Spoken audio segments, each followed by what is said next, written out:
ಪ್ರಜಾಪ್ರಭುತ್ವದ ಬಗ್ಗೆ, ಸಂವಿಧಾನದ ಬಗ್ಗೆ, ಒಕ್ಕೂಟದ ವ್ಯವಸ್ಥೆಯ ಬಗ್ಗೆ, ಮಹಾತ್ಮ ಗಾಂಧೀಜಿಯವರ ಬಗ್ಗೆ, ಡಾಕ್ಟರ್ ಬಾಬಾ ಸಾಹೇಬ್ ಅಂಬೇಡ್ಕರ್ ಅವರ ಬಗ್ಗೆ ಸಾಕಷ್ಟು ವಿಚಾರಗಳನ್ನ ಆಡಳಿತ ಪಕ್ಷದವರು ರೇವಣ್ಣವರೇ ಹೇಳುವಂತ ಪ್ರಯತ್ನ ಮಾಡಿದ್ರು. ರೇವಣ್ಣವರೇ, ಆಡಳಿತ ಪಕ್ಷದವರ ಬಾಯಲ್ಲಿ ಪ್ರಜಾಪ್ರಭುತ್ವ, ಒಕ್ಕೂಟದ ವ್ಯವಸ್ಥೆ, ಬಾಬಾ ಸಾಹೇಬ್ ಅಂಬೇಡ್ಕರ್, ಮಹಾತ್ಮ ಗಾಂಧಿ ಅವರ ಹೆಸರನ್ನ ಕೇಳ್ತಾ ಇದ್ರೆ ಒಂದು ರೀತಿ ಭೂತದ ಬಾಯಲ್ಲಿ ಭಗವದ್ಗೀತೆ ಕೇಳಿದಂತ ಆಗ್ತಾ ಇತ್ತು. ಮನೆ ಸಭಾಧ್ಯಕ್ಷರೇ, ಇವತ್ತು ಕಾಂಗ್ರೆಸ್ ಪಕ್ಷ ಇಂಥ ಹೀನಾಯ ಪರಿಸ್ಥಿತಿಗೆ ಇವತ್ತು ದೇಶದಲ್ಲಿ ಯಾಕೆ ಬಂದಿದೆ ಅಂತೇಳಿ ಇವತ್ತು ಅವರು ಬೆಳಕು ಚೆಲ್ಲಬೇಕಾಗಿತ್ತು. ಮಾನ್ಯ ಸಭಾಧ್ಯಕ್ಷ, 1951ರಲ್ಲಿ 364 ಸಂಸದರಿದ್ದ ಈ ದೇಶದಲ್ಲಿ 1984ರಲ್ಲಿ 415 ಸಂಸದರು ಪಾರ್ಲಿಮೆಂಟ್ ಅಲ್ಲಿ ಇದ್ರು. ಆದ್ರೆ ಇವತ್ತು ಎಲ್ಲಿಗೆ ಬಂದಿದೆ ಪರಿಸ್ಥಿತಿ ಅಂತ ಹೇಳಿದ್ರೆ 2024ರ ಲೋಕಸಭಾ ಚುನಾವಣೆಗೆ 415 ಗೆದ್ದಿದ್ದಂತ ಕಾಂಗ್ರೆಸ್ ಪಕ್ಷ ಕೇವಲ 99 ಸ್ಥಾನಗಳಿಗೆ ತೃಪ್ತಿ ಪಡ್ಕೊಳ್ತಕ್ಕಂಥ ಪರಿಸ್ಥಿತಿ ಇವತ್ತು ನಿರ್ಮಾಣ ಆಗಿದೆ. ಮಾನ್ಯ ಸಭಾಧ್ಯಕ್ಷರೇ, ಅಂದ್ರೆ ಯಾಕೆ ಇಂತ ಹೀನಾಯ ಪರಿಸ್ಥಿತಿ ಇವತ್ತು ಕಾಂಗ್ರೆಸ್ ಪಕ್ಷಕ್ಕೆ ಬಂದಿದೆ ದೇಶದಲ್ಲಿ ಅನ್ನೋದನ್ನು ಕೂಡ ಒಂದು ಕ್ಷಣ ಯೋಚನೆ ಮಾಡಬೇಕಾಗ್ತದೆ. ಏನು ಹಿಂದೆ ಸೀತೆಯನ್ನ ಯಾವ ರೀತಿ ರಾವಣ ಅಪಹರಿಸಿಕೊಂಡು ಲಂಕೆಗೆ ತೆಗೆದುಕೊಂಡು ಹೋದ್ರು, ಅದೇ ರೀತಿ ಕಾಂಗ್ರೆಸ್ನವರು ಮಹಾತ್ಮ ಗಾಂಧಿಯವರ ಹೆಸರನ್ನ ಬಳಸಿಕೊಂಡು ಈ ನಕಲಿ ಕಾಂಗ್ರೆಸ್ ಏನಿದೆ ಮಹಾತ್ಮ ಗಾಂಧಿಗೂ ಕೂಡ ಟೋಪಿ ಹಾಕ್ತಕ್ಕಂಥ ಕೆಲಸ ಮಾಡಿದ್ದಾರೆ. ಅಷ್ಟೇ ಅಲ್ಲ, ಬಡತನವನ್ನ ನಿರ್ಮೂಲನೆ ಮಾಡ್ತೇವೆ, ಗರೀಬಿ ಹಟಾವ್ ಅಂತೇಳಿ ಈ ದೇಶದಲ್ಲಿರುವಂತಹ ಬಡವರಿಗೂ ಕೂಡ ಒಂದು ಮಕ್ಕಳ ಟೋಪಿ ಹಾಕ್ತಕ್ಕಂಥ ಕೆಲಸವನ್ನ ಮಾನ್ಯ ಸಭಾಧ್ಯಕ್ಷ ಇವತ್ತು ಕಾಂಗ್ರೆಸ್ನವರು ಮಾಡಿರ್ತಕ್ಕಂಥ ಪರಿಣಾಮವಾಗಿ ಇವತ್ತು ಇಂಥ ಹೀನಾಯ ಪರಿಸ್ಥಿತಿ ಇವತ್ತು ಕಾಂಗ್ರೆಸ್ ಪಕ್ಷಕ್ಕೆ ದೇಶದಲ್ಲಿ ಬಂದಿದೆ, ರಾಜ್ಯದಲ್ಲೂ ಕೂಡ ಬಂದಿದೆ ಅನ್ನೋದನ್ನ ನಾನು ಈ ಸಂದರ್ಭ ಹೇಳಕ್ಕೆ ಇಚ್ಛೆ ಪಡ್ತೇನೆ. ಮಾನ್ಯ ಸಭಾಧ್ಯಕ್ಷರೇ, ಈ ಸದನದಲ್ಲಿ ರಾಜ್ಯದಿಂದ ಯಾವ ರೀತಿ ತೆರಿಗೆ ಹಣ GST ಮುಖೇನ ಕೇಂದ್ರಕ್ಕೆ ಹೋಗಿದೆ, ನಮ್ಮ ರಾಜ್ಯದಿಂದ ತೆರಿಗೆ ಹಣ GST ಮುಖೇನ ಇವತ್ತೇನೋ ಕೇಂದ್ರ ಸರ್ಕಾರಕ್ಕೆ ಹೋಗಿದೆ, ಇದ್ರ ಬಗ್ಗೆ ಸಾಕಷ್ಟು ಚರ್ಚೆಗಳಾಗಿದ್ದಾವೆ. ಆಡಳಿತ ಪಕ್ಷದವರ ಮಾತನ್ನ ಕೇಳ್ತಾ ಇದ್ರೆ ನಮ್ಮ ರಾಜ್ಯದ ತೆರಿಗೆ ಹಣದಿಂದ ಕೇಂದ್ರ ಸರ್ಕಾರ ಏನೋ ಬಹಳ ಭ್ರಷ್ಟಾಚಾರ ಮಾಡಿಬಿಟ್ಟಿದೆ, ಲೂಟಿ ಮಾಡಿಬಿಟ್ಟಿದೆ, ಏನೋ ಅಭಿವೃದ್ಧಿನೇ ಆಗಿಲ್ಲ ಈ ದೇಶದಲ್ಲಿ, ರಾಜ್ಯದಲ್ಲಿ ಅನ್ನುವ ಅರ್ಥದಲ್ಲಿ ಮಾತನಾಡ್ತಾ ಇರ್ತಕ್ಕಂಥದ್ದು ಇದೊಂದು ರೀತಿ ಅರ್ಥಹೀನ. ನಾನು ಒಂದು ತಮ್ಮ ಮುಖೇನ ಸದನಕ್ಕೆ ನೆನಪು ಮಾಡೋದಕ್ಕೆ ಇಚ್ಛೆ ಪಡ್ತೇನೆ. ನಮ್ಮ ರಾಜ್ಯ ಇರ್ಬೋದು, ಹೊರ ರಾಜ್ಯಗಳಿಂದ ತೆರಿಗೆ ಮೂಲಕ ಹೋಗ್ತಕ್ಕಂಥ GST ಮುಖೇನ ಕೇಂದ್ರಕ್ಕೆ ಹೋಗ್ತಕ್ಕಂಥ ಹಣದಿಂದ ಮಾನ್ಯ ಸಭಾಧ್ಯಕ್ಷರೇ, ಹಿಂದೆ ಕಾಂಗ್ರೆಸ್ ಸರ್ಕಾರ ಇದ್ದಾಗ ಏನು ಇವತ್ತು ದೇಶದಲ್ಲಿ ಏನ್ ಚರ್ಚೆ ಆಗ್ತಾ ಇತ್ತು, ಇಡೀ ದೇಶದಲ್ಲಿ 2G ಸ್ಕ್ಯಾಮ್ ಬಗ್ಗೆ ಚರ್ಚೆ ಆಗ್ತಾ ಇತ್ತು, ಕೋಲ್ ಸ್ಕ್ಯಾಮ್ ಬಗ್ಗೆ ಚರ್ಚೆ ಆಗ್ತಾ ಇತ್ತು, ಕಾಮನ್ವೆಲ್ತ್ ಗೇಮ್ಸ್ ಸ್ಕ್ಯಾಮ್ ಬಗ್ಗೆ ಚರ್ಚೆ ಆಗ್ತಾ ಇತ್ತು. ಈ ದೇಶದಲ್ಲಿ ಅಭಿವೃದ್ಧಿಯ ಬಗ್ಗೆ ಚರ್ಚೆನೇ ಆಗ್ತಾ ಇರಲಿಲ್ಲ, ಭ್ರಷ್ಟಾಚಾರದ ಬಗ್ಗೆ ಚರ್ಚೆ ಆಗ್ತಾ ಇತ್ತು. ಆದ್ರೆ ಭಾರತೀಯ ಜನತಾ ಪಾರ್ಟಿ ಸರ್ಕಾರ ಬಂದ ನಂತರದಲ್ಲಿ, ಅದರಲ್ಲೂ ಕೂಡ ವಿಶೇಷವಾಗಿ ಕೇಂದ್ರದಲ್ಲಿ ನರೇಂದ್ರ ಮೋದಿಜಿಯವರ ನೇತೃತ್ವದ NDA ಸರ್ಕಾರ ಬಂದ ನಂತರದಲ್ಲಿ ಇವತ್ತು ಈ ದೇಶದಲ್ಲಿ ಭ್ರಷ್ಟಾಚಾರದ ಬಗ್ಗೆ ಚರ್ಚೆ ಆಗ್ತಾ ಇಲ್ಲ. ನಾನಿವತ್ತು ಸವಾಲನ್ನ ಹಾಕ್ತೇನೆ ಇವತ್ತು ಆಡಳಿತ ಪಕ್ಷದವರಿಗೆ, 2014ರಿಂದ 2024ರವರೆಗೆ 25ರವರೆಗೆ ನರೇಂದ್ರ ಮೋದಿಜಿಯವರ ನೇತೃತ್ವ NDA ಸರ್ಕಾರ ಯಾವುದೇ ಒಂದು ಭ್ರಷ್ಟಾಚಾರದ ಆರೋಪವನ್ನು ಮಾಡೋದಕ್ಕೆ ಸಾಧ್ಯ ಆಗಿಲ್ಲ ಇವತ್ತು ಕಾಂಗ್ರೆಸ್ ಪಕ್ಷದವರಿಗೆ. ಆ ರೀತಿ ಒಂದು ಭ್ರಷ್ಟಾಚಾರ ರಹಿತ ಆಡಳಿತವನ್ನ ಸನ್ಮಾನ್ಯ ನರೇಂದ್ರ ಮೋದಿಜಿಯವರು ಇವತ್ತು ಕೊಡ್ತಾ ಇರುವಂತದ್ದನ್ನ ಇವತ್ತು ಇಡೀ ದೇಶದ ಜನ ಇವತ್ತು ಚರ್ಚೆ ಮಾಡ್ತಾ ಇದ್ದಾರೆ, ಹೆಮ್ಮೆ ಪಡ್ತಾ ಇದ್ದಾರೆ. ಇವತ್ತು ದೇಶದಲ್ಲಿ ವಿಕಸಿತ ಭಾರತದ ಬಗ್ಗೆ ಚರ್ಚೆ ಆಗ್ತಾ ಇದೆ, ಈಸ್ ಆಫ್ ಡೂಯಿಂಗ್ ಬಿಸ್ನೆಸ್ ಬಗ್ಗೆ ಚರ್ಚೆ ಆಗ್ತಾ ಇದೆ. ಭಾರತ ಇವತ್ತು ಯಾವ ರೀತಿ ಅಭಿವೃದ್ಧಿಯ ಪಥದಲ್ಲಿ ಸಾಗ್ತಾ ಇದೆ ಅದ್ರ ಬಗ್ಗೆ ಇವತ್ತು ಸಾಕಷ್ಟು ಚರ್ಚೆ ಆಗ್ತಾ ಇದೆ. ಮಾನ್ಯ ಸಭಾಧ್ಯಕ್ಷರೇ, ಇವತ್ತು GST ಬಗ್ಗೆ ರಾಜ್ಯಕ್ಕೆ ಅನ್ಯಾಯ ಆಗ್ತದೆ ಅಂತ ಸಾಕಷ್ಟು ಚರ್ಚೆ ಆಗಿದೆ ಸಭಾಧ್ಯಕ್ಷರೇ. ಆದ್ರೆ ಯಾವತ್ತೂ ಕೂಡ ಸದನದಲ್ಲಿ ಈ ದೇಶದಲ್ಲಿ 2014ರಿಂದ 2025ರವರೆಗೆ ಯಾವ ರೀತಿ ಒಂದು ಅಮೂಲಾಗ್ರ ಬದಲಾವಣೆ ದೇಶದಲ್ಲಿ ಆಗ್ತಾ ಇದೆ ಅಂತೇಳಿ ಯಾರು ಕೂಡ ಚರ್ಚೆ ಮಾಡಿಲ್ಲ ಈ ಸದನದಲ್ಲಿ.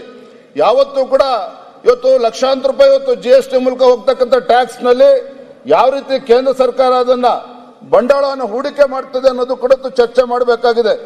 ಕೇವಲ ಇವತ್ತು ಮಾನ್ಯ ಸಭಾಧ್ಯಕ್ಷರೇ, ಇವತ್ತು ಪ್ರಧಾನಮಂತ್ರಿಗಳ ನೇತೃತ್ವದ ಸರ್ಕಾರ, ಕೇಂದ್ರ ಸರ್ಕಾರ ಈ ದೇಶದಲ್ಲಿರ್ತಕ್ಕಂಥ ಮೂಲಭೂತ ಸೌಕರ್ಯ ಇರ್ಬೋದು, ಇನ್ಫ್ರಾಸ್ಟ್ರಕ್ಚರ್, ಈ ದೇಶದ ಭದ್ರತೆ ಬಗ್ಗೆ ಅಂದ್ರೆ ಸೆಕ್ಯೂರಿಟಿ, ಈ ದೇಶದಲ್ಲಿ ಒಂದು ಜಾಬ್ ಕ್ರಿಯೇಷನ್ ಮಾಡ್ತಕ್ಕಂಥದ್ದು ಇರ್ಬೋದು, ಇವತ್ತು ಆ ನಿಟ್ಟಿನಲ್ಲಿ ಇವತ್ತು ಸಾಕಷ್ಟು ಇವತ್ತು ಹಣವನ್ನ ಕೊಡ್ತಾ ಇರುವಂತದ್ದು.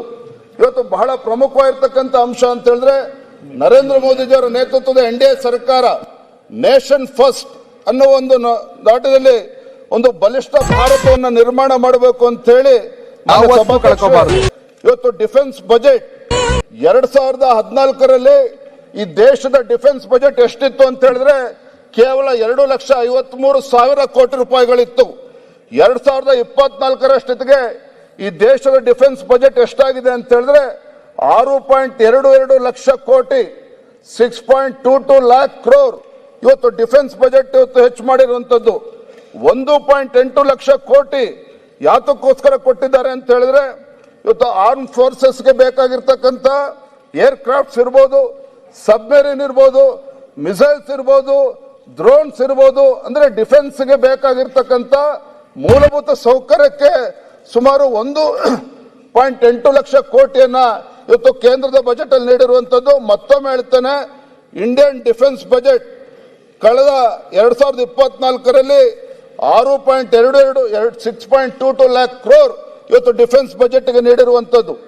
ಮತ್ತೊಂದಾಗಿ ಇವತ್ತು ಯಾವ ರೀತಿ ನಮ್ಮ ದೇಶದಲ್ಲಿ ಮತ್ತೆ ನಮ್ಮ ರಾಜ್ಯದಲ್ಲಿ ನ್ಯಾಷನಲ್ ಹೈವೇ ಡೆವಲಪ್ ಆಗ್ತಿದೆ ಅಂತ ಹೇಳಿದ್ರೆ ಇವತ್ತು India's national highway sees 60% growth in a decade, becoming world's second largest network.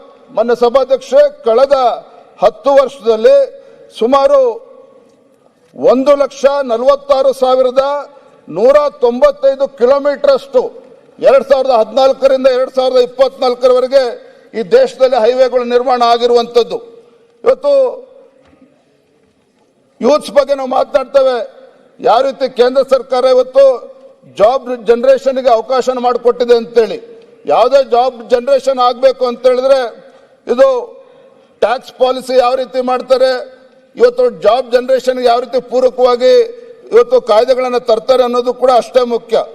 ಕೇಂದ್ರ ಸರ್ಕಾರ ತೆಗೆದುಕೊಂಡಿರ್ತಕ್ಕಂಥ ನೀತಿಯ ಪರಿಣಾಮವಾಗಿ ಇವತ್ತು ಇಡೀ ದೇಶದಲ್ಲಿ 2 ಲಕ್ಷ ಸ್ಟಾರ್ಟ್ಅಪ್ಗಳಿಗೆ ಅವಕಾಶ ಆಗಿರುವಂಥದ್ದು. 100+ ಯೂನಿಕಾರ್ನ್ಗಳು ಇವತ್ತು ನಮ್ಮ ದೇಶದಲ್ಲಿ ಹುಟ್ಟಿರ್ತಕ್ಕಂಥದ್ದು. ಇದ್ರ ಪರಿಣಾಮ ಏನು ಅಂತ ಹೇಳಿದ್ರೆ 2024ರವರೆಗೆ 16.6 ಲಕ್ಷ ಡೈರೆಕ್ಟ್ ಜಾಬ್ಸ್ ಇವತ್ತು ಇಡೀ ದೇಶದಲ್ಲಿ ಇವತ್ತು ಸೃಷ್ಟಿ ಆಗಿರ್ತಕ್ಕಂಥದ್ದು. ರಾಜ್ಯದ ಬಗ್ಗೆ ಹೇಳಿ ಕೇಳಿ ಅಧ್ಯಕ್ಷರೇ, ಮಾನ್ಯ ಸಭಾಧ್ಯಕ್ಷರೇ, ರಾಜ್ಯದ ಬಗ್ಗೆ ಹೇಳಿ ಇವತ್ತು ಮ್ಯಾನುಫ್ಯಾಕ್ಚರಿಂಗ್ ಸೆಕ್ಟರ್ ಕೂಡ ಯಾಕೆಂತ ಹೇಳಿದ್ರೆ ಮ್ಯಾನುಫ್ಯಾಕ್ಚರಿಂಗ್ ಸೆಕ್ಟರ್ ಕೂಡ ಇವತ್ತು ಭಾರತ ಇವತ್ತು ದಾಪುಗಾಲನ್ನ ಇಡ್ತಾ ಇರುವಂತದ್ದು. ಜಲ್ ಜೀವನ್ ಮಿಷನ್ ಬಗ್ಗೆ ಸಾಕಷ್ಟು ಚರ್ಚೆ ಆಗಿದೆ. ಇವತ್ತು ಜಲ್ ಜೀವನ್ ಮಿಷನ್ ಅಲ್ಲೂ ಕೂಡ ಇವತ್ತು ಟ್ಯಾಪ್ ವಾಟರ್ ಕವರೇಜ್ ಇಡೀ ದೇಶದಲ್ಲಿ ಸ್ವಾತಂತ್ರ್ಯ ಬಂದು 60 ವರ್ಷಗಳ ಕಾಲ ಕಾಂಗ್ರೆಸ್ ಆಡಳಿತ ನಡೆಸಿದ್ರು ಸಹ 17% ಮಾತ್ರ ಗ್ರಾಮೀಣ ಭಾಗದಲ್ಲಿ ಕುಡಿಯ ನೀರಿನ ವ್ಯವಸ್ಥೆ ಆಗಿತ್ತು. ಆದರೆ ನರೇಂದ್ರ ಮೋದಿಜಿಯವರ ಪ್ರಾಮಾಣಿಕ ಪ್ರಯತ್ನದಿಂದಾಗಿ ಇವತ್ತು 74% ಕವರೇಜ್ ಇವತ್ತು ಆಗಿದೆ. ಅಂದ್ರೆ ಗ್ರಾಮೀಣ ಭಾಗದಲ್ಲಿ ಇವತ್ತು ಕುಡಿಯ ನೀರಿನ ವ್ಯವಸ್ಥೆ ಅಷ್ಟಾಗಿರುವಂತದ್ದು. ಸ್ಯಾನಿಟೇಷನ್ ಬಗ್ಗೆನೂ ಕೂಡ ಮಾತನಾಡ್ತಾ ಇದ್ದೇವೆ.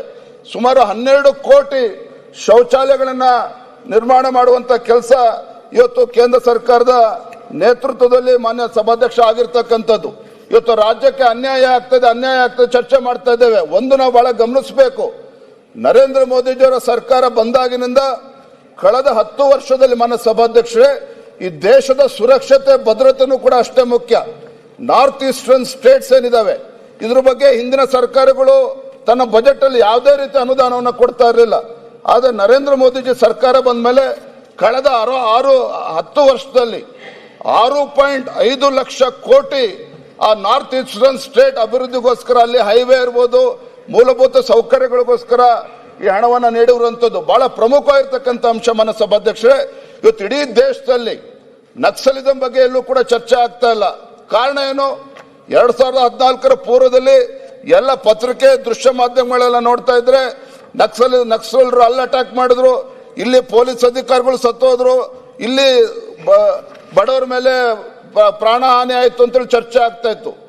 ನಮ್ಮ ಕಳೆದ 10 ವರ್ಷದಲ್ಲಿ ಮಾನ್ಯ ಸಭಾಧ್ಯಕ್ಷರೇ ನರೇಂದ್ರ ಮೋದಿಜಿಯವರು ಅನುಸರಿಸತಕ್ಕಂಥ ನೀತಿಯಿಂದ ಇವತ್ತು ನಕ್ಸಲ್ ಕ್ಷೇತ್ರಗಳೇನಿದ್ದಾವೆ ಅಲ್ಲಿ ಮೂಲಭೂತ ಸೌಕರ್ಯಗಳು, ಅದು ಮೊಬೈಲ್ ಟವರ್ಗಳನ್ನು ಅಳವಡಿಸ್ತಕ್ಕಂಥದ್ದಿರ್ಬೋದು, ಹೆಚ್ಚು ಉದ್ಯೋಗಕ್ಕೆ ಅವಕಾಶನ ಕೊಡ್ತಕ್ಕಂಥದ್ದಿರ್ಬೋದು, ಅವರಿಗೆ ಹಣಕಾಸಿನ ನೆರವನ್ನ ಕೊಡ್ತಕ್ಕಂಥದ್ದು ಇರ್ಬೋದು. ಇದರ ಪರಿಣಾಮ ಏನಾಗಿದೆ ಅಂತ ಹೇಳಿದ್ರೆ 2014ರ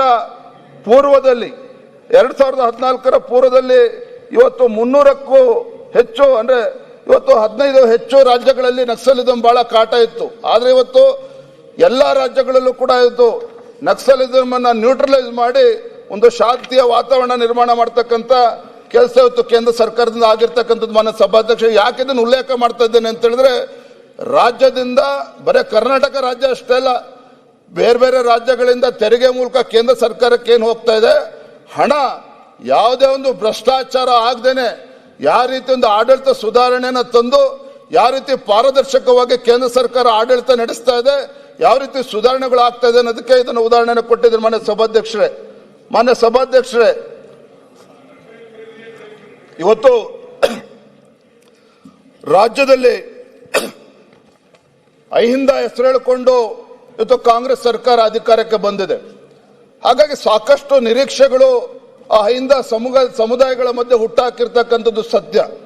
ನಮ್ಮ ರಾಜ್ಯದಲ್ಲಿ ಸರಿಸುಮಾರು 1.5 ಕೋಟಿಯಷ್ಟು ಇವತ್ತು ಒಂದು ಹಿಂದುಳಿದ ಸಮುದಾಯಗಳು ಇವತ್ತು ಇರುವಂಥದ್ದು ನಮ್ಮ ರಾಜ್ಯದಲ್ಲಿ.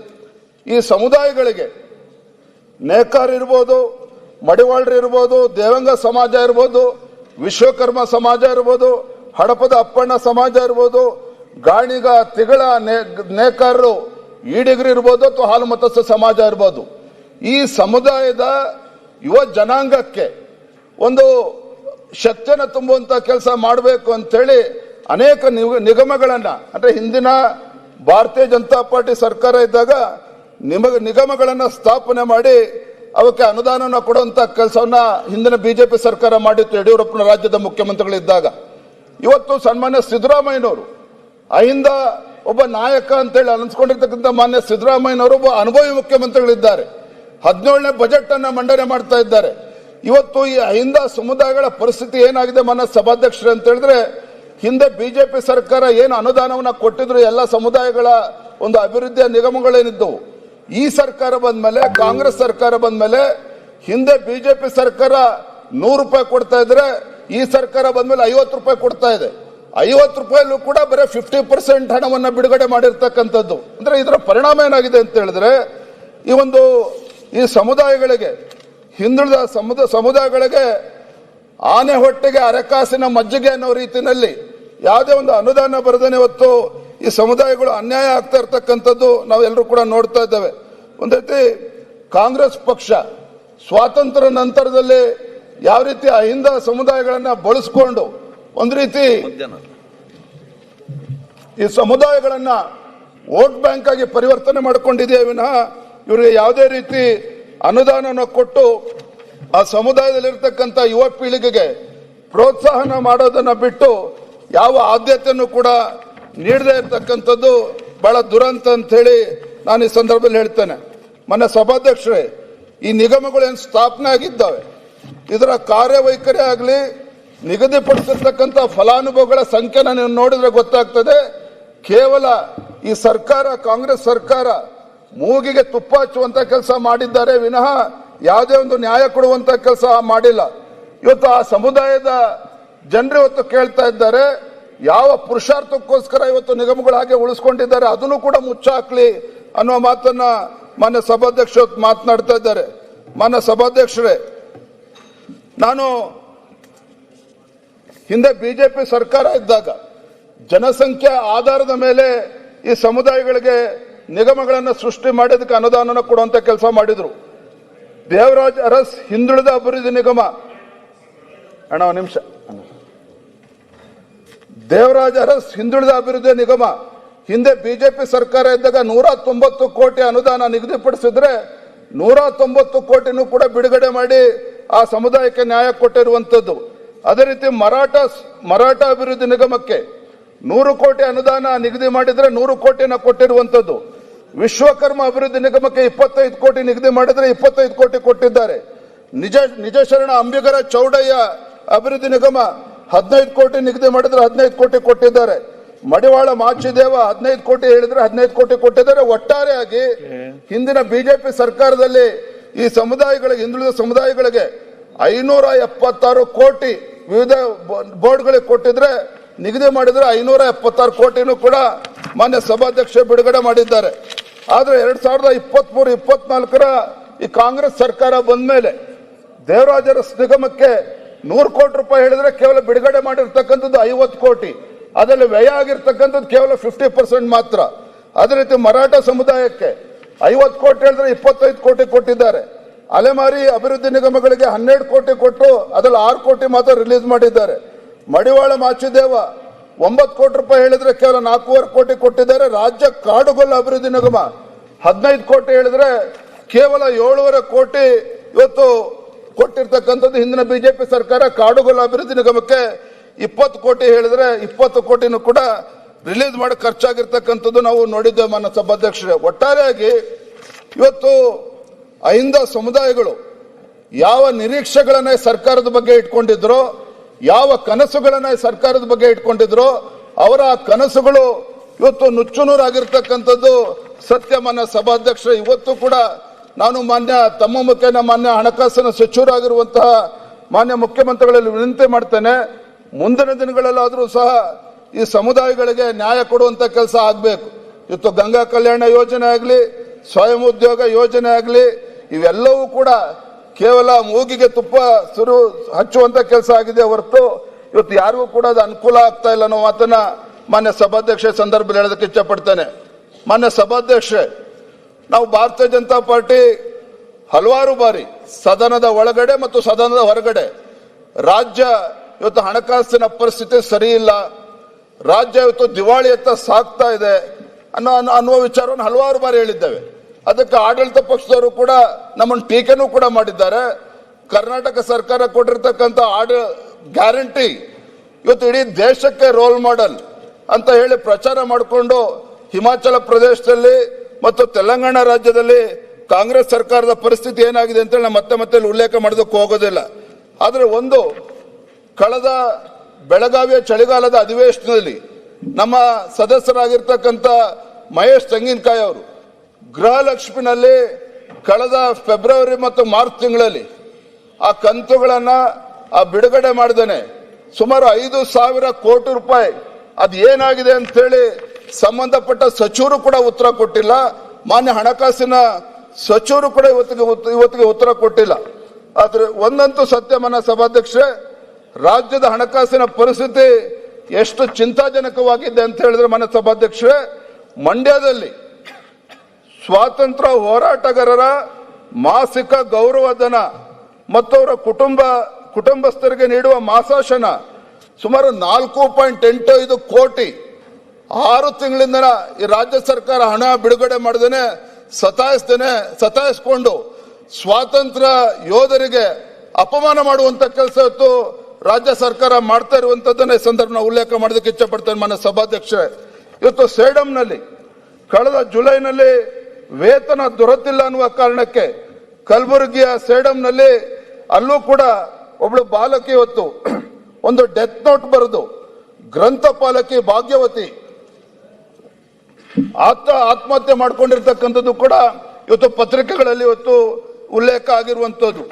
ಇನ್ನ ಗುತ್ತಿಗೆದಾರರ ಪರಿಸ್ಥಿತಿ ಅಂತೂ ಯಾರು ಕೇಳಾಗಲ್ಲ ಬಿಡಿ. ಇವತ್ತು ಅನೇಕ ಗುತ್ತಿಗೆದಾರರು ಆತ್ಮಹತ್ಯೆ ಮಾಡಿಕೊಂಡು ಇವತ್ತು ರಾಜ್ಯದ ಉಚ್ಚ ನ್ಯಾಯಾಲಯವು ಕೂಡ ಇವತ್ತು ಚೀಮಾರಿ ಹಾಕಿರ್ತಕ್ಕಂಥದ್ದನ್ನು ನಾವು ಗಮನಿಸ್ತಾ ಇದ್ದೇವೆ ರಾಜ್ಯ ಸರ್ಕಾರಕ್ಕೆ. ಇವತ್ತು ಪತ್ರಿಕೆಯಲ್ಲಿ ಬಂದಿರತಕ್ಕಂಥದ್ದು, ಕೇಂದ್ರ ಸರ್ಕಾರದ ಪ್ರಮುಖ ಯೋಜನೆ ಸ್ಮಾರ್ಟ್ ಸಿಟಿ ಮಿಷನ್ಗೆ ಮೀಸಲಿಟ್ಟಿದ್ದ ಹಣದ ಪೈಕಿ 153.38 ಕೋಟಿ ಹಣವನ್ನ ರಾಜ್ಯ ಸರ್ಕಾರ ನಿಯಮ ಬಾಹಿರವಾಗಿ ವಿವಿಧ ಇಲಾಖೆಗೆ ಅದರ ಅಂಗಸಂಸ್ಥೆಗಳಿಗೆ ಅನ್ಯ ಉದ್ದೇಶಕ್ಕೆ ವರ್ಗ ಮಾಡಿರುವುದು. ಸ್ಮಾರ್ಟ್ ಸಿಟಿ 153 ಕೋಟಿ ಮಾನ್ಯ ಸಭಾಧ್ಯಕ್ಷರೇ, ಈ ರೀತಿ ಕೇಂದ್ರದಿಂದ ಬರ್ತಕ್ಕಂಥ ಅನುದಾನ ಅನ್ಯಾಯ ಅಂತ ಹೇಳ್ತಕ್ಕಂಥ ಆಡಳಿತ ಪಕ್ಷದವರು ಯಾವ ರೀತಿ ಇವತ್ತು ಅಕೌಂಟಬಿಲಿಟಿ ಇಲ್ದೇನೆ ಸಮರ್ಪಕವಾಗಿ ಹಣವನ್ನ ಬಳಕೆ ಮಾಡದೇ ಇರತಕ್ಕಂಥದ್ದು ಇವತ್ತು ನಾವು ಉಲ್ಲೇಖ ಮಾಡೋದಕ್ಕೆ ಇಷ್ಟಪಡ್ತೇವೆ. ಮಾನ್ಯ ಸಭಾಧ್ಯಕ್ಷರೇ, ಬಹಳ ಪ್ರಮುಖವಾಗಿರ್ತಕ್ಕಂಥ ಅಂಶ ಇವತ್ತು ರಾಜ್ಯಾದ್ಯಂತ ಚರ್ಚೆ ಆಗ್ತಾ ಇದೆ. ಈಗ ತಾನೇ ಆಡಳಿತ ಪಕ್ಷದ ಸದಸ್ಯರು ಹೇಳಿದ್ರು, ಇವತ್ತು ತಮ್ಮ ಗ್ಯಾರಂಟಿಗಳ ಮೂಲಕ ಹೆಣ್ಣು ಮಕ್ಕಳ ಬಾಳನ್ನ ಬೆಳಕು ತರುವಂತ, ಬಾಳಲ್ಲಿ ಬೆಳಕು ತರುವಂತ ಕೆಲಸ ನಮ್ಮ ಸರ್ಕಾರ ಮಾಡ್ತದೆ ಅಂತೇಳಿ ಬಹಳ ಅಭಿಮಾನದಿಂದ ಹೇಳಿದ್ರು, ಸಂತೋಷ. ಆದ್ರೆ ಮಾನ್ಯ ಸಭಾಧ್ಯಕ್ಷ, ವಾಸ್ತವಿಕ ಪರಿಸ್ಥಿತಿ ಏನು ಅಂತ ಹೇಳಿದ್ರೆ, ಇವರ ಗ್ಯಾರಂಟಿ ಯೋಜನೆಗಳಿಗೆ ಇವತ್ತು ಹಣ ಅದನ್ನ ಕಲೆಕ್ಷನ್ ಆಗ್ತಾ ಇಲ್ಲ. ಇದ್ರ ಪರಿಣಾಮ ಏನು ಅಂತ ಹೇಳಿದ್ರೆ, ಇವತ್ತು ರಾಜ್ಯದಲ್ಲಿ ಇವತ್ತು ಎಕ್ಸೈಸ್ ಡಿಪಾರ್ಟ್ಮೆಂಟ್ಗೆ ಇವತ್ತು ಸುಮಾರು 40,000 ಕೋಟಿ ಇವತ್ತು ಟಾರ್ಗೆಟ್ ಅನ್ನು ನೀಡಿರುವಂತದ್ದು ಮಾನ್ಯ ಮುಖ್ಯಮಂತ್ರಿ ಹಣಕಾಸು ಸಚಿವರು.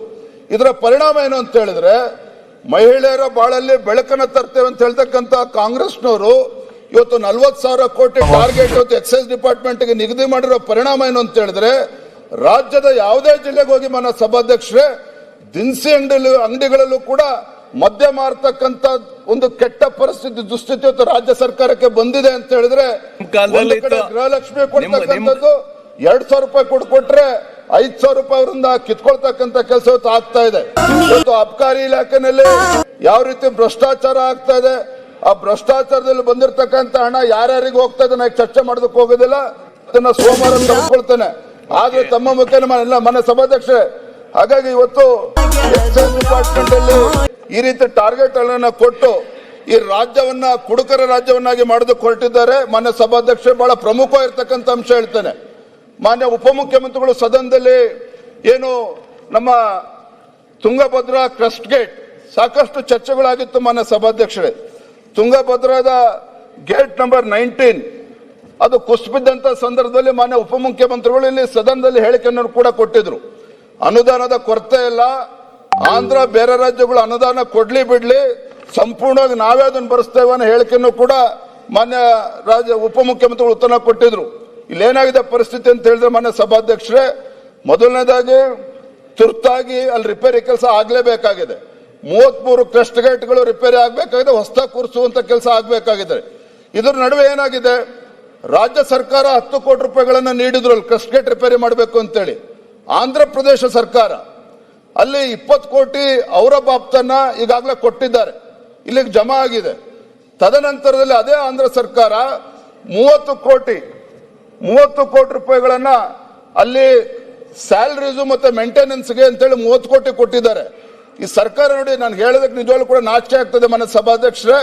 ಈ ಸರ್ಕಾರ ನಡವಳಿಕೆ ಆಗಿದೆ ಅಂತ ಹೇಳಿದ್ರೆ, ಆಂಧ್ರದಿಂದ 20 ಕೋಟಿ ಏನು ಬಂದಿದೆ, ತದನಂತರದಲ್ಲಿ ಮೇಂಟೆನೆನ್ಸ್ ಸ್ಯಾಲರಿಗೆ ಅಂತೇಳಿ 30 ಕೋಟಿ ಅಡಿಷನಲ್ 30 ಕೋಟಿ ಏನು ಬಂದಿದೆ. ಅದರಲ್ಲಿ ಈ ಸರ್ಕಾರ ಏನು ಹಿಂದೆ 10 ಕೋಟಿ ಕೊಟ್ಟಿತ್ತಲ್ಲ, ಅದನ್ನ ಮುರ್ಕೊಳ್ತಕ್ಕಂಥ ಕೆಲಸ ಮಾಡಿದ್ದಾರೆ. ಅಂದ್ರೆ ರಾಜ್ಯದಲ್ಲಿ ಇವತ್ತು ಆರ್ಥಿಕ ಪರಿಸ್ಥಿತಿ ಬಹಳ ಚೆನ್ನಾಗಿದೆ ಅಂತ ಹೇಳ್ತಕ್ಕಂಥ ಇವತ್ತು ಕಾಂಗ್ರೆಸ್ ಸರ್ಕಾರ, ಇವತ್ತು ರಾಜ್ಯದ ಪರಿಸ್ಥಿತಿ ಏನು ಅಂತ ಹೇಳಿ ಇದರಲ್ಲೇ ಗೊತ್ತಾಗ್ತದೆ. ಮಾನ್ಯ ಸಭಾಧ್ಯಕ್ಷರೇ, ಇವತ್ತು ಸಾಲ ಕೇವಲ 2.5 ವರ್ಷದಲ್ಲಿ ಕಾಂಗ್ರೆಸ್ ಸರ್ಕಾರ ಒಟ್ಟು 3.7 ಲಕ್ಷ ಕೋಟಿ ಇವತ್ತು ಸಾಲವನ್ನು ಮಾಡಿರುವಂತದ್ದು. ಇದರ ಪರಿಣಾಮ ಏನು ಅಂತ ಹೇಳಿದ್ರೆ, ಮುಂದೆ ಯಾವುದೇ ರಾಜ್ಯ ಸರ್ಕಾರಗಳು ಬರಲಿ, ಯಾವುದೇ ರಾಜ್ಯ ಸರ್ಕಾರಗಳು ಬಂದರೂ ಕೂಡ ಇವ್ರು ಮಾಡಿರ್ತಕ್ಕಂಥ ಸಾಲ ಬಡ್ಡಿ ಅಸಲಿನ ತೀರಿಸ್ತಕ್ಕಂಥ ಕೆಲಸ ಇವತ್ತು ಮುಂದಿನ ಸರ್ಕಾರಗಳು ಮಾಡಬೇಕು. ಆ ರೀತಿ ಇವತ್ತು ಸಾಲ ಮಾಡುವಂತ ಕೆಲಸ ಇವತ್ತು ಈ ರಾಜ್ಯ ಸರ್ಕಾರ ಮಾಡಿದೆ. ಮಾನ್ಯ ಸಭಾಧ್ಯಕ್ಷರೇ, ಕೊನೆಯದಾಗ ಬಹಳ ಪ್ರಮುಖವಾಗಿ ಇವತ್ತು ಕಾನೂನು ಸುವ್ಯವಸ್ಥೆ, ದ್ವೇಷ ಭಾಷಣದ ಬಗ್ಗೆ ಸಾಕಷ್ಟು ಚರ್ಚೆ ಆಗಿದೆ. ಇವತ್ತು ದ್ವೇಷ ಭಾಷಣದ ಕಾಯ್ದೆ ಇನ್ನೂ ಕೂಡ ಅನುಷ್ಠಾನಕ್ಕೆ ಬಂದಿಲ್ಲ. ಆದ್ರೆ ಮೊನ್ನೆ ದಿನ ತರೀಕೆರೆನಲ್ಲಿ ನಮ್ಮ ಹಿಂದೂ ಕಾರ್ಯಕರ್ತ ವಿಕಾಸ್ ಪುತ್ತೂರ್ ತರೀಕೆರೆನಲ್ಲಿ ಭಾಷಣ ಮಾಡೋದಕ್ಕೆ ಪ್ರಾರಂಭ ಮಾಡೋ ಮುಂಚಿತವಾಗಿಯೇ ಅಲ್ಲಿ ಪೊಲೀಸರು ಹೋಗಿ ಅಡ್ಡಗಟ್ಟಿ ಅವರಿಗೆ ಭಾಷಣ ಮಾಡೋದಕ್ಕೆ ಅವಕಾಶ ಕೊಡೋದಿಲ್ಲ, ಅವ್ರ ಮೇಲೆ ಕೇಸ್ ಬುಕ್ ಮಾಡುವಂತ ಕೆಲಸವನ್ನ ಮಾಡ್ತಾರೆ.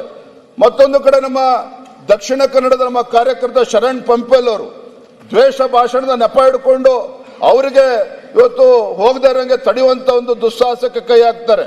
ಅಷ್ಟೇ ಅಲ್ಲ, ಇವತ್ತು ಇಡೀ ರಾಜ್ಯದಲ್ಲಿ, ಇಡೀ ದೇಶದಲ್ಲಿ ಇವತ್ತು ಅಕ್ರಮ ವಲಸಿಗರ ಬಗ್ಗೆ, ಅಕ್ರಮ ಬಾಂಗ್ಲಾದೇಶರ ಬಗ್ಗೆ, ಇವತ್ತು ವಲಸಿಗರ ಬಗ್ಗೆ ಚರ್ಚೆ ಆಗ್ತಾ ಇದೆ. ಈ ಸರ್ಕಾರ ಗಟ್ಟಿ ಮನಸ್ಸು ಮಾಡಿ ಯಾರು ಅಕ್ರಮ ವಲಸಿಗರು ನಮ್ಮ ರಾಜ್ಯದಲ್ಲಿದ್ದಾರೆ, ಬೆಂಗಳೂರಿನಲ್ಲಿದ್ದಾರೆ, ಅವರನ್ನ ಪತ್ತೆ ಹಚ್ಚಿ ಹೊರಗಾಗ್ತಕ್ಕಂಥ ಕೆಲಸ ಆಗ್ಬೇಕಾಗಿತ್ತು. ಅದನ್ನ ಮಾಡಲಿಲ್ಲ. ಆದ್ರೆ ಒಬ್ಬ ಹಿಂದೂ ಕಾರ್ಯಕರ್ತ ಪುನೀತ್ ಕೆರೆಹಳ್ಳಿ ಅಂತಕ್ಕಂಥ ಹಿಂದೂ ಕಾರ್ಯಕರ್ತ ಅಕ್ರಮ ವಲಸಿಗರನ್ನ ಪತ್ತೆ ಹಚ್ಚಿ ಪೊಲೀಸರಿಗೆ ಹಿಡ್ಕೊಟ್ರೆ ಅವನ ಕೇಸ್ ಹಾಕ್ಬಿಟ್ಟು ಅವ್ರನ್ನ ಒಳಗಾಕಿ ಬೆದರಿಕೆ ಹಾಕ್ತಕ್ಕಂಥ ಕೆಲಸವನ್ನ ಇವತ್ತು ರಾಜ್ಯ ಸರ್ಕಾರ ಮಾಡ್ತಾ ಇರ್ತಕ್ಕಂಥದ್ದು ಅಕ್ಷಮ್ಯ ಅಪರಾಧ ಅನ್ಯಾಯ. ಇನ್ನ ಬಳ್ಳಾರಿ ಬಗ್ಗೆ ಮೊನ್ನೆ ಜನಾರ್ದನ್ ರೆಡ್ಡಿ ಅವ್ರನ್ನ ಉಲ್ಲೇಖ ಮಾಡಿದ್ದಾರೆ ಮನೆ ಸಭಾಧ್ಯಕ್ಷರೇ. ನಾನು ಕೂಡ ನಮ್ಮೆಲ್ಲ ಶಾಸಕ ಪರವಾಗಿ ಮತ್ತೊಮ್ಮೆ ನಾನು ಆಗ್ರಹ ಪಡಿಸ್ತೇನೆ, ತಮ್ಮ ಮುಖ ನಾನು ಒತ್ತಾಯ ಮಾಡ್ತೇನೆ. ರಾಜ್ಯ ಸರ್ಕಾರ ಮಾನ್ಯ ಮುಖ್ಯಮಂತ್ರಿಗಳು ಗಂಭೀರ ತೆಗೆದುಕೊಂಡು ಈ ಒಂದು ಸಂಪೂರ್ಣವಾಗಿ ಪಾರದರ್ಶಕವಾಗಿ ತನಿಖೆ ಆಗ್ಬೇಕು ಅಂತ ಹೇಳಿದ್ರೆ ಸಿಬಿಐ ತನಿಖೆ ಕೊಡ್ಬೇಕು ಅಂತ ಮನೆ ಸಭೆಗೆ 2 ನಿಮಿಷ ಮುಗಿಸುತ್ತೆ ದಯವಿಟ್ಟು.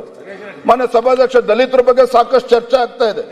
ಆದ್ರೆ ಇವತ್ತು ನಾನು ಮುಗಿಸ್ತೇನೆ ಸಭಾಧ್ಯಕ್ಷ ಮುಗಿಸ್ತೇನೆ. ಇವತ್ತು ಯಲ್ಲಾಪುರದಲ್ಲಿ ರಂಜಿತಾ ದಲಿತ ಮಹಿಳೆ ನಮ್ಮ ಪಾಪ ಎಷ್ಟು ಚೆನ್ನಾಗಿ ಮಾತಾಡ್ತಿದ್ದ. ಮಾನ್ಯ ಸಭಾಧ್ಯಕ್ಷ ಮಾತಾಡ್ತೀರಿ ದಲಿತರ ಬಗ್ಗೆ ಬಹಳ ಮೊಸಳೆ ಕಣ್ಣೀರು ಸುರಿಸ್ತದ ಆಡಳಿತ ಪಕ್ಷದವರು. ಅಲ್ಲಿ ಯಲ್ಲಾಪುರದಲ್ಲಿ ರಂಜಿತಾ ಅಂತಕ್ಕಂಥ ಒಬ್ಬ ಹಿಂದೂ ಮಹಿಳೆ, ದಲಿತ ಮಹಿಳೆ, ಹಾಡು ಹಗಲೇ ಆ ಮಹಿಳೆ ಕತ್ತು ಸೀಳಿ ಕೊಲೆ ಮಾಡಿರ್ತಕ್ಕಂಥದ್ದು. ನನ್ನ ವಿನಂತಿ ಇಷ್ಟೇನೆ, ನಾನು ಕೂಡ ಅಲ್ಲಿ ಹೋಗಿ ನಾವು ಪಕ್ಷದ ವತಿಯಿಂದ ಒಂದು ಸಣ್ಣ ಪರಿಹಾರನ ಕೊಡುವಂತ ಕೆಲಸ ಮಾಡಿದ್ವಿ. ಯಾವ ರೀತಿ ನೀವು ಮಂಗಳೂರಿನಲ್ಲಿ ಬಳ್ಳಾರಿನಲ್ಲಿ 50 ಲಕ್ಷ 25 ಲಕ್ಷ ಕೊಡ್ತೀರಿ, ಒಂದು ಬಡ ಕುಟುಂಬ ಇದೆ, ದಲಿತ ಕುಟುಂಬ ಇದೆ, 50 ಲಕ್ಷ ರೂಪಾಯಿ ಪರಿಹಾರ ಘೋಷಣೆ ಮಾಡಿ ಅಂತ ವಿನಂತಿ ಮಾಡಿದ್ರೆ ರಾಜ್ಯ ಸರ್ಕಾರ ಕಾನೂನಾತ್ಮಕವಾಗಿ ಏನು ಸಣ್ಣ ಪುಟ್ಟ ಕೊಡ್ಬೇಕು ಅದನ್ನು ಕೊಟ್ಟಿದ್ದಾರೆ ವಿನಃ ಇವತ್ತು ಆ ಬಡ ಕುಟುಂಬಕ್ಕೆ ಒಂದು 50 ಲಕ್ಷ ರೂಪಾಯಿ ಕೂಡ ಬಿಡುಗಡೆ ಮಾಡ್ತಕ್ಕಂಥ ಒಂದು ಹಣಕಾಸಿನ ಪರಿಸ್ಥಿತಿ ಆಗಲಿ ಎಷ್ಟೊಂದು ಹದಗೆಟ್ಟಿದೆ ಅನ್ನೋದನ್ನು ಕೂಡ ಮಾನ್ಯ ಮುಖ್ಯಮಂತ್ರಿಗಳು ಇವತ್ತು ಉತ್ತರ ಕೊಡಬೇಕು. ಮಾನ್ಯ ಸಭಾಧ್ಯಕ್ಷನ ಇಷ್ಟೇ ಹೇಳುವಂಥದ್ದು, ನಾನೇನು ತಗೊಳ್ಳೋದಿಲ್ಲ. ಇವತ್ತು ರಾಜ್ಯಪಾಲರ ಭಾಷಣ ಅವರ ಮುಖೇನ ಸತ್ಯ ಹೇಳುವಂತ ಕೆಲಸ ಕಾಂಗ್ರೆಸ್ ಸರ್ಕಾರ ಮಾಡಬೇಕಾಗಿತ್ತು. ಇವತ್ತು ರಾಜ್ಯ ಸರ್ಕಾರದ ಸಾಧನೆ ಏನು ಅಂತೇಳಿ ಅವರ ಮುಖೇನ ಹೇಳಿಸಬೇಕಾಗಿತ್ತು. ಮಾನ್ಯ ಸಭಾಧ್ಯಕ್ಷರೇ, ಈ ಕಾಂಗ್ರೆಸ್ ಸರ್ಕಾರ ರಾಜ್ಯ ಸರ್ಕಾರದ ಸಾಧನೆ ಏನಪ್ಪಾ ಅಂತ ಹೇಳಿದ್ರೆ ವಾಲ್ಮೀಕಿ ನಿಗಮದಲ್ಲಿ 187 ಕೋಟಿ ಹಗರಣ ಮಾಡಿರ್ತಕ್ಕಂಥದ್ದೇ ಅವರ ಸಾಧನೆ. ಇವತ್ತು ಬಾಂಗ್ಲಾದೇಶ ಅಕ್ರಮ ವಲಸಿಗರಿಗೆ ನೆಲೆ ಕೊಡ್ತಾ ಇರ್ತಕ್ಕಂಥದ್ದೇ ಅವರ ಸಾಧನೆ. ಇವತ್ತು ಕೇಂದ್ರ ಸರ್ಕಾರದ ಕೃಷಿ ಸಮ್ಮಾನ್ ಯೋಜನೆಯನ್ನ ತಡೆದಿಡ್ತಿರ್ತಕ್ಕಂಥದ್ದೇ ಸಾಧನೆ. ಕೇಂದ್ರದ ನೀಟ್ ನ್ಯಾಷನಲ್ ಎಜುಕೇಶನ್ ಪಾಲಿಸಿನ ತಡೆದಿಡ್ತಿರ್ತಕ್ಕಂಥದ್ದೇ ಸಾಧನೆ. ಬಿಟ್ರೆ ಇವತ್ತು ಎಲ್ಲದರ ಮೇಲೂ ಕೂಡ ತೆರಿಗೆಯನ್ನು ಹಾಕಿ ಬೆಲೆ ಏರಿಕೆಯನ್ನು ಮಾಡಿ ಇವತ್ತು ಸಾಮಾನ್ಯ ಜನರು ತತ್ತರಿಸಿ ಇವತ್ತು ಇಡೀ ಸರ್ಕಾರಕ್ಕೆ ಇಡೀ ಶಾಪ ಆಗ್ತಾ ಇದ್ದಾರೆ. ಹಾಗಾಗಿ ಇಂಥ ಅಭಿವೃದ್ಧಿ ಶೂನ್ಯ ಸರ್ಕಾರದ ವಿರುದ್ಧ ಈ ರಾಜ್ಯದ ಜನ ವಿಶ್ವಾಸವನ್ನ ಕಳೆದುಕೊಂಡಿದ್ದಾರೆ. ಆ ಸತ್ಯವನ್ನು ಹೇಳಿಸ್ತಕ್ಕಂಥ ಪ್ರಾಮಾಣಿಕ ಪ್ರಯತ್ನ ರಾಜ್ಯ ಸರ್ಕಾರ ಮಾಡಬೇಕಾಗಿತ್ತು, ಅದನ್ನು ಮಾಡಿಲ್ಲ ಅಂತಕ್ಕಂಥದ್ದು ದುರಂತ. ಮನ್ನ ಸಭಾಧ್ಯಕ್ಷೆ, ಇಷ್ಟೇ ಹೇಳಿ ಈ ಕಾಂಗ್ರೆಸ್ ಸರ್ಕಾರ ಎಲ್ಲಾ ರಂಗದಲ್ಲೂ ಕೂಡ ವೈಫಲ್ಯ ಆಗಿರ್ತಕ್ಕಂಥದ್ದು. ಅದನ್ನ ನಾನು ತಮ್ಮ ಮೂಲಕ ಸದನ ಮೂಲಕ ತಮ್ಮ ಮುಖೇನ ಸರ್ಕಾರಕ್ಕೆ ಬೆಳಕು ತರುವಂತ ಕೆಲಸ ನಾನು ಮಾಡಿದ್ದೇನೆ. ನಮ್ಮ ಸಭಾಧ್ಯಕ್ಷೆ ಅವಕಾಶವನ್ನು ಕೊಟ್ಟಿರೋದಕ್ಕಾಗಿ ತಮಗೆ ವಂದನೆಗಳು. ಒಂದು ಸೆಕೆಂಡ್.